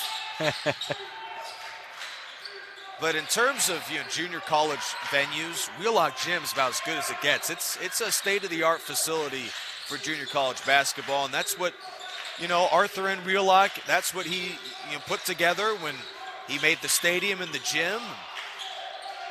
It's really an incredible sight to see, the RCC athletics. They funneled thousands, hundreds of thousands in all the facilities, the state-of-the-art, training programs and whatnot, the weight room, Obviously, the gym that we see here in Riverside, just off the stadium campus, and I mean, it really has paid dividends because RCC athletics is about as good as it gets. As the Tigers are searching for a state championship, they've already got one in 09, and they've got 4 since its inception in the early 1900s. Now Barnes trying to force it baseline, a little too strong. Haven't had much of an answer now. Zakiah Lovett from three-point land, and they're trying to assert their presence on the glass. Lovett kicks it. Here's Ford, and he hits the triple. Biggest lead of the game by 7 here for RCC, who are starting to take command. Timeout Tigers. They want to see how they can just dot all those I's and cross all those T's, but a real impressive run here in the second half, Nick. You know, I don't want to be right. I don't want to tell a guy who's 6 years in as a head coach and, you know, a back-to-back playoff participant for Cypress and Drew Al-Hadef. And, you know, he did a magnificent job. I was in love of the Chargers' defensive game plan in this contest. And, you know, they were milking the shot clock on offense. I mean, I'd love their game plan. But coming out of the half, to switch to a zone when man was working for you, I am perplexed at the decision. Tigers are getting wide open threes. And now they're rebounding the ball better than they were in the first half. Riverside, they had them beat with that man-to-man. They were forcing the Tigers into tough shots. And now they've just caught fire. Interestingly enough, we had about 6 team fouls charged to Cypress just a little over 4 minutes into the second half. And haven't had it in about 8 or 9 minutes here. And actually, it's RCC has surpassed them. Is the Chargers now in the bonus with 17 fouls charged to the hosts. Right, and this is great to see for Riverside. If they can knock out the Chargers tonight, they've got the whole conference in front of them. They play top-seeded Santiago Canyon and 3-seed Fullerton. Both of those games you can catch right here in the coming weeks on Riverside TV to conclude the regular season. And you better believe, just like last year, if the Tigers make the playoffs and they host the game just like they did last year on a blowout against Mount San Jacinto, you better believe that we'll have that right here on Riverside TV with our award-winning crew led by Scott Brocious. They do a terrific job. Would love to bring that to you, but it all starts in the coming weeks when they play host to the top 2 teams in this conference in the coming weeks. Down low to Barnes, and offensive foul charged to Cameron Barnes on the push-off. And before those games against Santiago Canyon as well as Fullerton, 2 back-to-back trips. Friday coming up, they'll pay a visit to Irvine Valley. They're sitting not too far away from them in the conference standings, and then next Tuesday pay a visit to Saddleback as well. And they're nipping on the heels of Riverside, just 2 games back in the conference standings with 5 games to go. So another turnover. So if Riverside wins tonight, because Santiago Canyon is off, they don't play till at Golden West on Friday, RCC, for at least 48 hours, Christian, they'll be the top team in this conference at 11-1. And a little extra pressure on Santiago Canyon as well. Yeah, they got a pretty easy schedule, though. They play Golden West on Friday. They have 3 wins to 20 losses. I mean, it's been a brutal year for the Rustlers. 2 to shoot for Ford off the rim. Good offensive rebound from Amir Davis, who's put in yeoman's work on the hustle board tonight. Yes. He has been everywhere, fighting and scratching, grabbing rebounds, and going for those loose balls, and he's rewarded with a trip to the free throw line. Well, really there's no flaw in his game except for one thing, and it's right here. 57% free throw shooter on a 1-and-1 scenario. As a whole, they've shot 8 missed for it. 11, now make it 8 for 12. It's been a pretty good night from the charity stripe, but not for Davis, and misses the front end of that 1-and-1. And he's shooting free throws from here on out, both of these 2. Tight one here at RCC. Headington, who had the hot hand in the first half, is really cooled off. This one hoisted up and entirely too strong from Cypress's Keith Turner. And here comes Davis once again. They'll look to reset and run their set. On the high post, here is Motley, the sophomore, all the way from Cleveland. Has found himself a home here in Southern California. 5 to shoot. Lovett thinks about the 3 on the skip pass. Tough one. Walker on the runner. Shot clock expires, and it will be Cypress ball. Good and defensive it will be series. the 11th turnover of the night for Riverside City. Right. Gone are the days where you mentioned it, players come from across the street. Riverside's got a kid from Portland, Oregon, Cleveland, Ohio, from Lincoln, Nebraska. Cypress has got a kid from Unalakleet, Alaska. Do you know where that is? Somewhere around Anchorage, I'm guessing. Yeah, somewhere where it's cold. Oh, you think so? I'm guessing. Yeah, a little nicer here. Now, it's been pretty breezy the last couple weeks. They've got a 2-on-1, a bounce pass dish, and 1 for Xavier Ford as they run the fast break to perfection. Yeah, Keith Turner the foul. That's a frustration foul for the Chargers. I mean, Cypress is just falling apart right now. You knew it was a matter of time before Riverside would start to, hit these shots, but the Chargers, now the turnovers are rearing its ugly head. They couldn't afford in the game where, they were underdogs today on the road. They couldn't afford to also lose the turnover battle, and that is the difference between when they had a +5 edge on the turnovers last month against the Tigers, not the case tonight. 15-11, so a -4 in the turnovers this go around. Normally they take pretty good care of the ball. Yeah. Only average just a little over 12. In fact, only Santiago Canyon better in that department here in the Orange Empire Conference, but credit to this suffocating defense here for Riverside City. And that is scary for Riverside, who's playing Santiago Canyon here on Riverside TV on February 19th, by the way. The Hawks score 92 a game, and they lead the conference in fewest turnovers. My goodness. I mean, that is going to be a juggernaut. Riverside's going to try and shut down in a couple weeks. Yeah, tough nut to crack. That's going to be a good one. So a trip to the free throw line for Xavier Ford, who's coming out of a 10-point performance.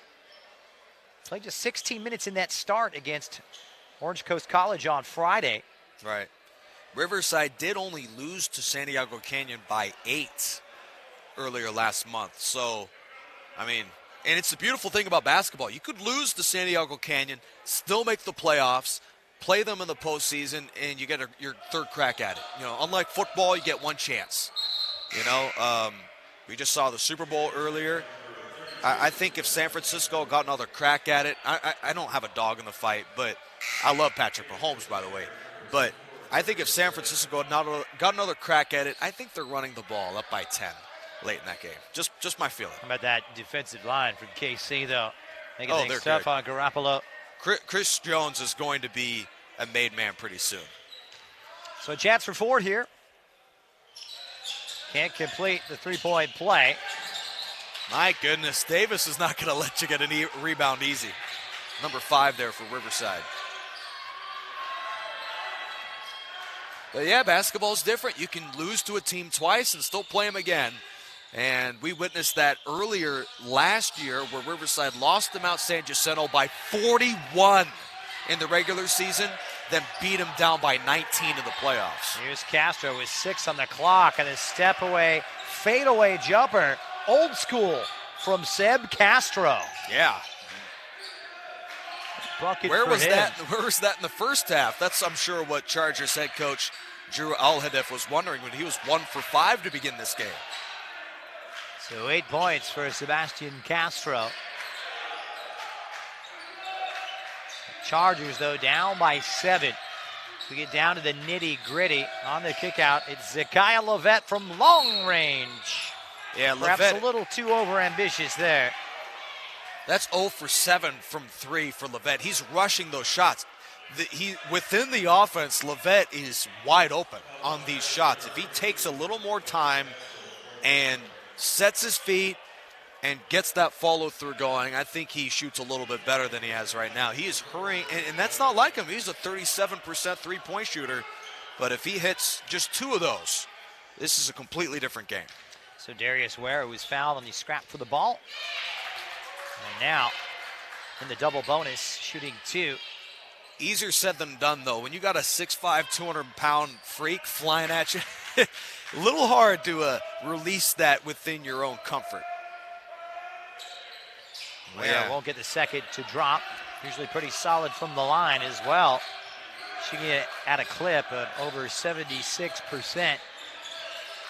Big possession this, with Cypress trailing by 8. They need something.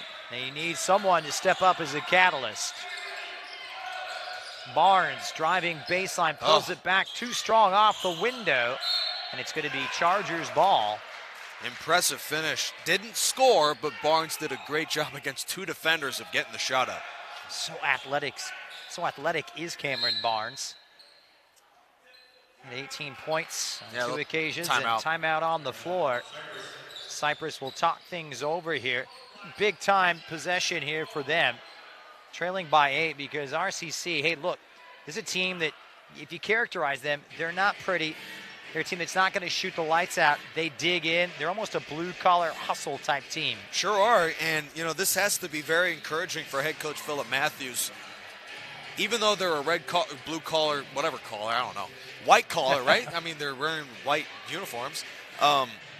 Whatever it is, I mean, the Tigers still score 72 a game, so they can take over a game on offense. But this is great to see because, when you can shoot, what is it? They're shooting, looks like 35% for the game. We're getting stats a little behind here, but to shoot that low, Levette's 0 for 7 from 3. The team is 5 for 18 from distance. And, to have the defense play like they have, that has to be very encouraging. Well, winning the rebounding battle by 5. And all credit to the offensive glass. That's been the story all season for them. They've been the best offensive rebounding team in the entire Orange Empire Conference. And that ownership of the glass has yielded 15 more opportunities for Riverside than Cypress, and that could be perhaps the most determining factor of this evening. Should be a fascinating final 5 minutes and 44 seconds. Buckle up, folks. Yeah, certainly should. I mean, Riverside, they're that typical bracket buster, Last year, that was Maryland, Baltimore County. Remember those guys? Yeah. The Retrievers. UMBC. Yeah, Riverside, you look at them, it's only 72 a game. I mean, this offense isn't, the most prolific group, but, they just play such tenacious defense, they could beat anybody. Good jump stop from Castro, but just a little too strong. It's just too bad they don't have a junior college bracket. Well, I mean, I guess they do, but it's not like quite the NCAA bracket. And the Chargers in need of a stop.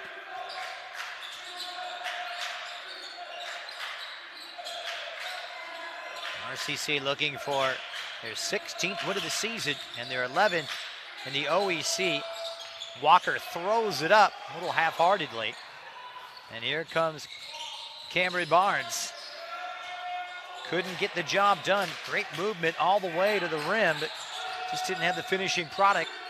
Yeah, he's frustrated. He had a good look by his standards, a tough look by anybody else, and he just couldn't quite get enough, strength on it. Davis won't get it to drop. Barnes at the rebound. He's second in the Orange Empire Conference at 7.3 per contest. And it's Ford who's fouled on his way to the basket, and he'll shoot a couple of free throws. Yeah, that's a big game-changing play. Ford with Barnes in transition and numbers up the floor, steals it away from Barnes. And, Cypress is getting a little too handsy right now defensively. That's another one of those touch fouls that you could really avoid.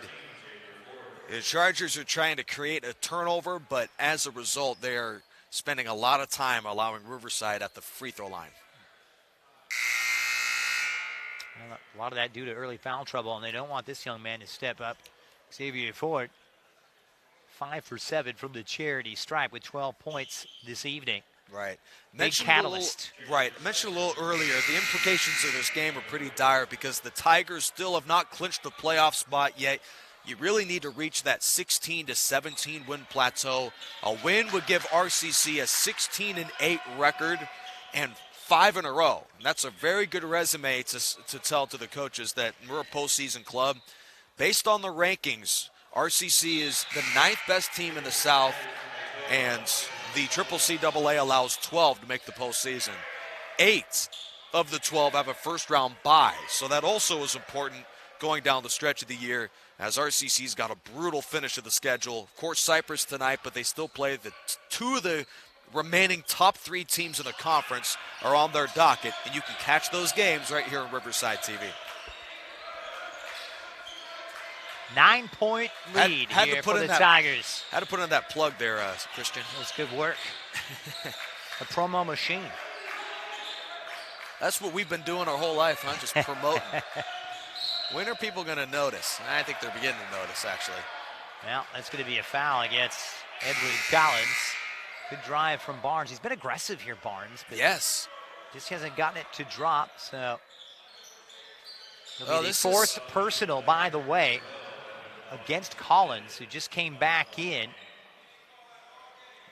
So it'll be shooting 2 at the free throw line. A great way for the Chargers to dig their way back into this one. Yeah, while stopping the clock. Cameron Barnes, the veteran. This is about that time of the year for the sophomore, playing in his final couple games as a junior college athlete to make his stamp onto an NCAA roster. And to me, he looks like every bit as good as, a guy that can get into, a Big West school or something like that.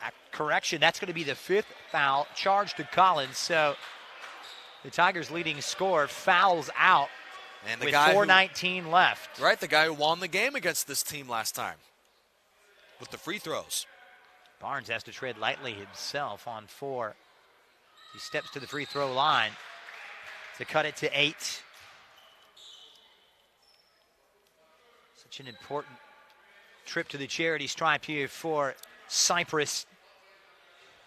Yeah, something about this team, even though Riverside is up by 8, because the Chargers, they nearly put away a 5-point lead against these guys late. This matchup, it seems to come down to the last possession. It's not over yet, even though the Tigers are up by 8. And that's what happened last time. The putback no good, but no Collins, and that's a big blow here for RCC.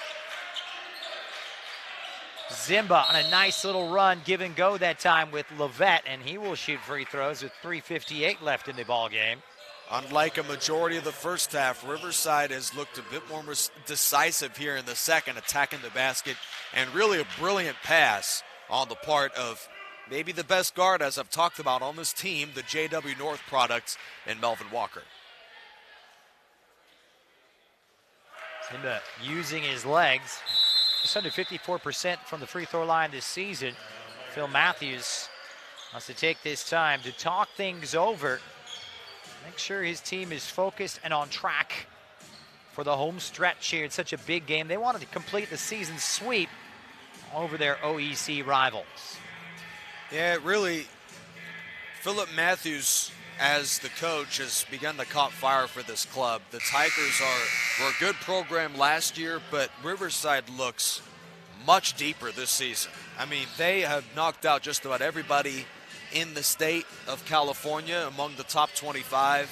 Tigers have some very impressive wins, and before this one's all said and done, I wouldn't be shocked if Riverside is enjoying a first-round bye for the CCCAA playoffs, and you never know.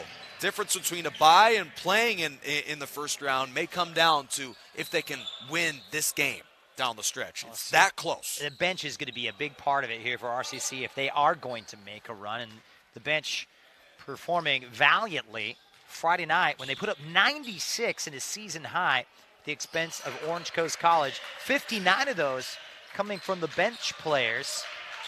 And they've got 20 off the bench tonight. Big contribution. It's a full team effort. It's a good ratio.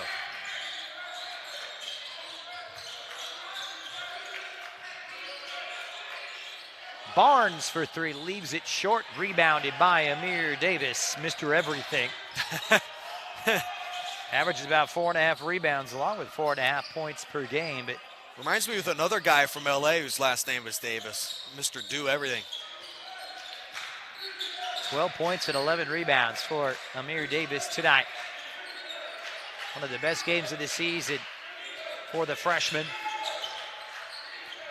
Zimba thought about it. Great footwork. Swatted away by Jalen Slaughter. Wow. I thought we were the only two in the rafters. Slaughter comes from the ceiling and knocks that one away. Well, he averaged just under 2, second best in conference. They had a catch and shoot And they get a fresh 30 as well. How about Zimba on the hustle? But my goodness, a monster block from Jalen Slaughter. Nobody with better hustle tonight than Jalen Slaughter. My goodness. 41 blocks on the year coming in. I mean, he's pretty talented player. I mean, he's got one skill, and he has made the most of it this year. It's going to be a pretty big loss when Jalen Slaughter is gone. That's that sort of rim protector that you can put any other substitution in with when you've got a guy that can protect the rim like that.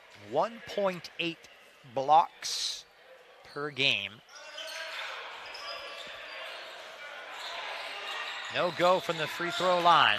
New life, perhaps, but a big possession here with 3 minutes left in the game for the Chargers of Cypress. On the road in a tough place to play, but they took the victory here on RCC's hardwood last year. Can they do it again? They've got a huge uphill climb. Barnes. This is Addison driving. Offensive foul charged against Aaron Edison and taken nicely by Xavier Ford. He's a bit shaken up as number 10, Aaron Edison, barrels in. Yeah, he's a little slow, hobbles back to his own end. And that play just wasn't there. Riverside, that was just better defense. I mean, Cypress did a good job of allowing Edison off the screen, a little bit of room, but Riverside just had that one covered. And now just another touch foul. Just a mindless foul on the part of the Chargers, allowing Riverside a chance to add on to the lead here. That's going to go against David Sullivan, and it's been really stop-start here late in the second half, ever since about a 10-minute mark. Right. When those fouls started to pile up. Now, I know you know time's of the essence. You can't afford to let Riverside always chew up 30 seconds, but if you're going to foul, you better make the most of it and get a better effort towards stripping the ball away from an Amir Davis, who's beginning to knock down more of his free throws here. That's all that one. I won't get that one. Commentators curse, my friend. He may have words with you after this one. There is a thing as a broadcaster's jinx, and that is something. I'm almost undefeated in that. So 52-41. So you know what? RCC hasn't won the state championship yet. How about that? Oh, another turnover. Walker on the interception, and Levatt loses it, hoisted it up somehow, and the putback is there from Melvin Walker. A big bucket for the freshman. Levatt's a good player. Sometimes it just isn't your night. I mean, he has missed 7 threes in this game, and Levatt on the fast break was wide open for a layup, and he just mishandles the ball. You can see he's just a little frustrated. Sometimes, man, it's like when you wake up in the morning, your hair's not done, you're late for work, you drop your pencil on the way, your car's messed up. They're just, every now and then, nothing goes right. It's what you do is you flushed it out and you move on to the next one. And Levatt's the type of guy where I think he's going to come back and have a great game on Friday. RCC is playing Friday, correct? Yes, they got Irvine Valley, right? A trip to Irvine Valley, and then Tuesday at Saddleback. So I would bank some money. I mean, if there was such a thing here, but that Levatt's going to have a good game. But, sometimes it happens, man. It's been a while for me. I don't know about you, Christian, but everything goes wrong. Yeah, he had a team-high 16 points the last time these two met and made a habit consistently scoring in double figures. He's done it in each of the last 3 games 14 times this season. As Zakiah Levatt, shot clock down to 1, turnover to RCC as Slaughter comes away with it. Sullivan on the dish, leaves it for Howard on the step through. Won't drop with the right, and RCC corral it. Yeah, it's a fitting end to this game. Riverside putting the finishing touches on one of their best defensive performances of the year. And that is great to see, fresh off a season high in scoring last week. And now they get one of their best defensive performances. I mean, there is such a thing as a team playing their best basketball in a year at the right time. It's February. It's about time to put together your best basketball. RCC has got it all going now. That's another turnover, though, for the Tigers, and Howard on the loose takes it home and rolls it in. And Romulo Howard with 4 points, but a case of too little, too late.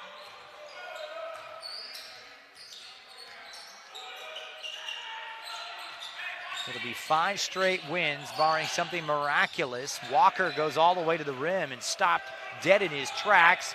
Mariolis on the dish, and Howard swatted away by Zimba, who just got a piece of it. Nicely done by Zimba. Has shown a lot of hustle, really lively. Is Zimba, the 6'4" sophomore. Hard to believe Riverside started this season 5-7. I mean, there must have been some sort of contention in the locker room after that sort of start, but it appears the Tigers kept it all together, and Riverside now winning 11 of 12. They are in the talk of having a first-round bye in the playoffs. What a turnaround for this season for these guys. And you can really chalk it up to some good coaching as Davis is fouled. And I'm looking here. This is, after you said a season high in scoring, this is a season low in points allowed. The next was 46. Sorry, 46 against Irvine Valley. So a season low. I mean, they're playing their best ball right now. And the Orange Empire Conference, it may not be the best. ELAC plays in the Pacific Coast North Conference, and they've got 3 teams in the top 12, if I'm not mistaken. So Huskies have a very tough conference they play in, but Orange Empire is right there as the best conference, and they're about to be the #1 team in the Orange Empire right now, RCC. Howard will take it, but not enough in the end. And it's going to be RCC with a huge victory, 5 straight, 7 consecutive here on their home hardwood as they take command of the Orange Empire Conference, moving to 16-8 on the campaign, 11-1, 1 game ahead of Santiago Canyon. Yeah, certainly a very impressive win for Riverside, largely due to that defense, as the Tigers are the top team in the Orange Empire, and to me, this is the team to beat because they just do everything well. They did shoot well tonight. Their rebounding was decent. Double-digit turnovers for RCC, but the Tigers get it done. Now 3 players in double figures. Collins with 15, Amir Davis with 13, along with Xavier Ford as well for 13 points. But the times are good, and the good times continue to roll for Riverside City College. The final tonight here from Wheelock Gymnasium is RCC 54, and the visitors Cypress 45. On behalf of the entire crew, the best in the business, and my partner here, Nick Rice, this is Christian Miles saying good night from Riverside City College.